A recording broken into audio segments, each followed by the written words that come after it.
Semiconductors are tiny. Seriously, some are smaller than a grain of sand. But don't let their size fool you. These little guys are the brains behind pretty much everything we use. Your phone, packed with chips, your car, chips galore. Even your toaster probably has a chip or two, keeping your bread crispy. The thing is, making these chips is crazy complicated and expensive. It's like building a microscopic city, layer by layer, with insane precision. And for a long time, the US was king of this chip-making world. But recently, China has been playing catch-up, investing billions to build its own chip industry. This has made America nervous. They see China's chip ambitions as a threat, not just to their tech dominance, but to their national security too. After all, chips are now essential for everything from fighter jets to artificial intelligence.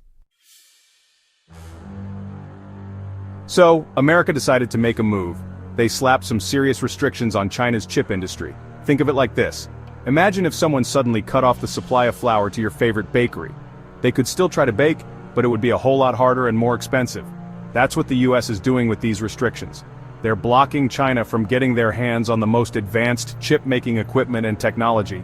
Their logic? They say it's to stop China from using these chips for military purposes. Of course, China wasn't too thrilled about this. They accused the US of trying to stifle their technological growth and maintain an unfair advantage, and they promised to hit back with countermeasures of their own. And hit back they did. China has a secret weapon up its sleeve: rare earth elements. These are a group of obscure-sounding minerals with tongue-twisting names like neodymium and dysprosium. But don't let the names fool you. These minerals are essential ingredients in all sorts of high-tech products, including, you guessed it, semiconductors. And guess what? China controls a big chunk of the world's rare earth supply. So, they decided to play hardball. They tightened their grip on these crucial minerals, making it harder and more expensive for other countries, especially the US, to get their hands on them. This was a shrewd move by China. It's a classic case of you hit me, I hit you back. By squeezing the supply of rare earths, China is reminding the US and the rest of the world that they're not just a passive player in this global tech game. They've got some powerful cards to play too. So what happens now? Well, this chip fight is already having ripple effects all over the world. Remember that global chip shortage we had a while back?